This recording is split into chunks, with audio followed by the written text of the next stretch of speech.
Welcome to Ruckosaurus Rex, the channel where we review and discuss all things dinosaur and other prehistoric animals. Look what we have today. Coming courtesy of Haolonggood, we not only have a pair of dinosaurs, but it's in a diorama, or as Haolonggood would like to call it, a scene suite.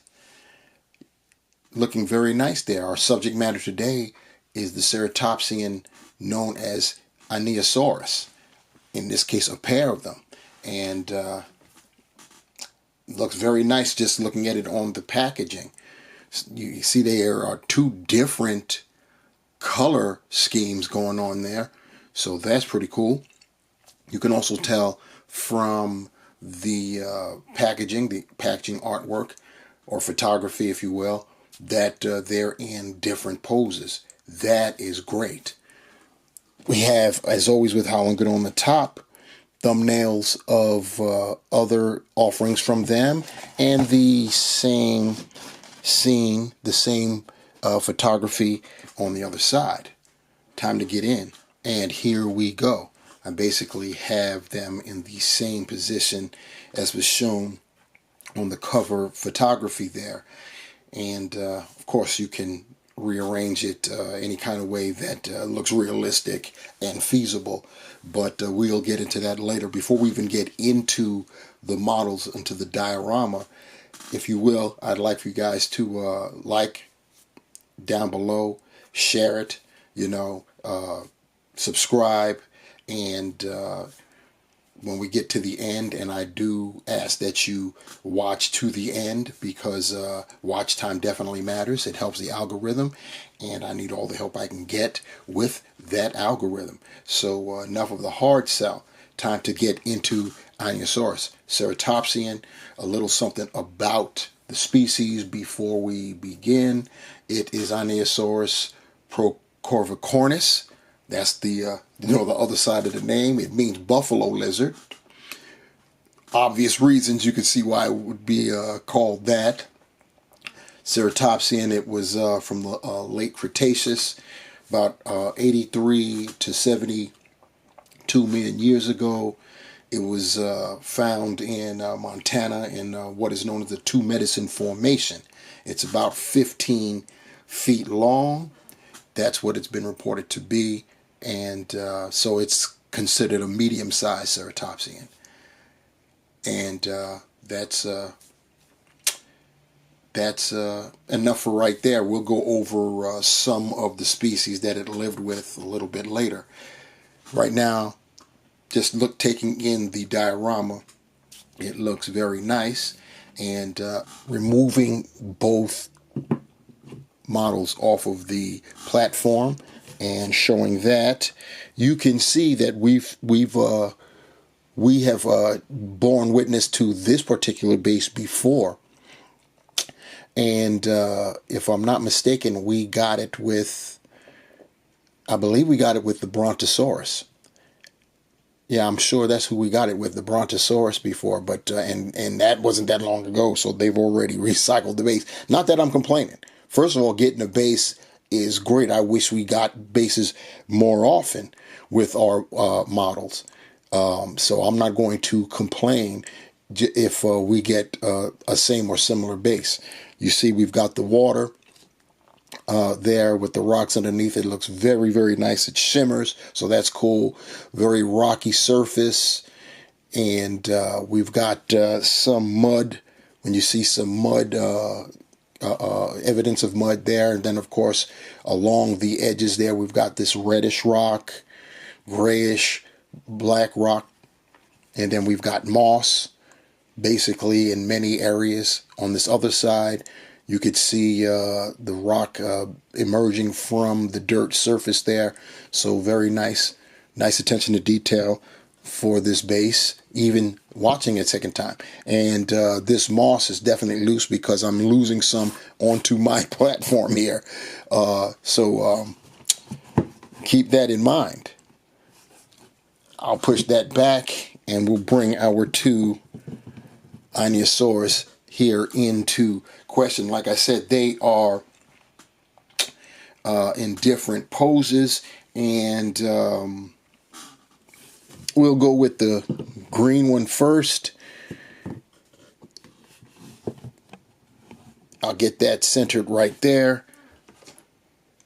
And I'm going to take a measurement, and I'm going to, the proper way to measure this guy, you can cheat and measure from the end of the horn there, but that's not really part of the length per se. You do it from the end of the snout, the beak, to the tip of the tail, and I'm getting just a little bit. It's like 5 1/8 inches long. So at 135 scale, that comes out to about 14.5 feet representative, which means this is right there in scale. And the other Einiosaur is probably a little bit longer if I were to stretch the tail out just slightly longer. So that would put that probably right at 15 feet long representative. So I'm going to move the, we'll call that one the white one with the blue highlights, and this of course is basically green, and we'll take a look at greenie first. So we've got our greenie a little bit up close and elevated as well. They're so small that I'd either have to point the camera down or get a type of platform to elevate it up. I chose the latter. Anyway, the coloration, as always, you guys who've been rocking me, you already know how I feel about ceratopsian frills. And once again, that front view is all of that. You know, Einiosaurs are they're known for that reverse, I call it a reverse curved horn, because you're not stabbing anybody with it pointing down that way. So it's more of like a batter, you know, it's more like a boss, even though it is a horn full-fledged, but they do more ramming than stabbing with that one. And then of course they're also known for the two spikes that are at the top of the frill, and of course the rest of the frill is adorned with smaller spikes. And we've got the pattern there in the fenestre part of that of the frill. I am somewhat disappointed. I love the design, but they look very symmetrical. They look the same. They're mirrored. You know what I'm saying? And that doesn't look natural to me. I'm all for that natural look. As far as the skull itself, though, it's looking very nice. As always, I just looked, if you can see right there, it's real difficult because they're small and beady. But Haolonggood, typical, yellow eyes, black pupils. You see what we got going on for the, it's like a beige type of base for the face, if you will, of the skull, with the beak. The beak itself, both top and bottom, brown, and we've got some. It's very nice green. We've got brown there at the base of that reverse horn, as I like to call it, and the horn itself is an orange-like color. The spikes at the very top are also, they're a very light, I'm calling it orange, but it's not really orange, it's not really tan, it's somewhere in between, and then it tapers off into a tan color. And of course you got the green, then the rest of the model, base green, and you've got the brown striping. You look at it from the top there, it looks pretty nice. You've got the green and some green striping on the forelimbs. It goes down and it just abruptly changes into that like a brownish. It's not black. It's more brown. And of course the toes painted a black color, and then the hind limb has got the green, and the striping going down that leg is very similar to what you see going across the body, across and down the body. And the same thing with the legs, only with the hind limb, when you get down here, it actually seems more like it does melt and bleed into a different color, a different shade. Then, of course, the toes still being black. And then the tail, go down, it becomes, the striping disconnects, and they're just going left or right and down until you till you get to the taper. Then we start to go chalk white kind of sort of, and as always ends with the dark. The tip is always dark ended, and then you flip on the other side and you have more of the same underneath. Of course, it's light colored, and we have the barest hints of a cloaca down in there for sure. And also I want you to take note of the pose. It's not, I'm holding the tail to keep both the hind limbs on the ground, and that right forelimb, the foot is raised up, and then of course just you lean it down and let it go, and now that that left hind limb is off the ground. So this was made specifically to be pushing off certain parts of that base, and even if you put it somewhere else and you have both hind limbs on the ground, it'll still look natural, because the right limb, the way it's positioned, the way it looks, the way it's posed, it looks like it wants to lift that leg off the ground. So I find nothing wrong there. So that's pretty cool with Greenie. Now for, we'll call it white and blue model.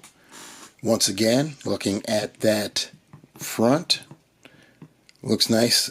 One thing that's similar is that pattern is identical. You all already know how I feel about that. The reverse horn, as I like to call it, is also orange in nature, but it's a darker orange than what we found on our green model. And we've got blue with darker blue speckles along the frill. I mean the not the beak. I called it the face with the green one, so I'll stick with that. Same yellow eyes, black pupils action going on. Very nice. When we look at the body, it's basically like a chalk white coloration with gray in there and blue as well. The blue speckles you see there, and the speckles go across the top right down over the gray striping, and that whitish chalk white type of coloration there is going down the limbs, both the front and the forelimbs and the hind limbs, and we've got the more of that gray striping and the blue speckles. And then we get that one thing's consistent with both models. We just go to dark brown just suddenly on those forelimbs, of course the black toes, and on the rear there's a little bit different than on the green model. There's the slightest appearance of very light striping. It's really the same shade as what we got down here, but it's like it's striping out, and then suddenly it turns into that brown right down there. And the tail, the thing that's different with this model, you see that all those stripes are separate and individual, whereas with the green they were connected and then they disconnected in time for the tail, but it stays, they're all separate here with this particular model. And then it goes from white, chalk white, until this orange light color, and then of course we've got the light brown tip, and we've got the same thing there on the other side. And as far as having it sit straight up, this model, all 4 feet are flat on the ground, so you'll have no problem really posing this by itself if you wanted to have it. Our green guy, I'm going to bring him in real quick just to, I mean, this guy, the way it's posed was meant to be going up against something, either its rival Einiosaurus that came with him or something. You know what I'm saying? It looks, the way their head is face down, where both their heads are face down, like they're charging or running or pushing against something. But in this instance, this guy, because of those hind limbs are definitely pushing off somewhere. So you've got to keep that in mind. But that's both of our models. Now giving you the same or similar scene before, that is basically on the packaging. only this time with the backdrop to give it a little bit more realism. And yeah, these two look great. And here I've just reversed the pair, so you can see that you can get the greenie, because that's really the more area of concern because of how those rear legs are. Still touching, and well, the right is barely touching.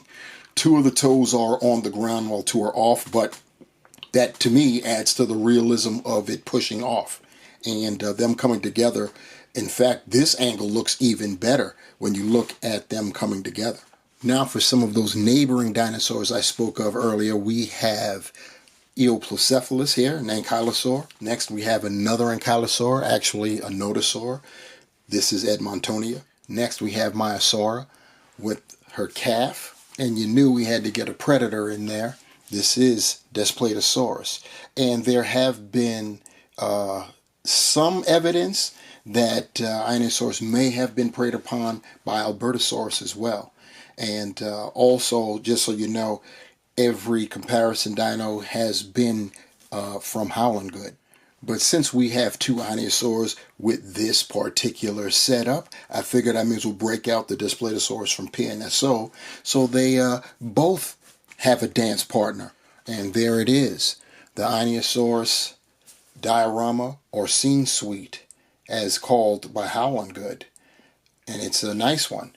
We've gotten the base before, yeah, but that's okay with me. For one, the base is very nicely detailed.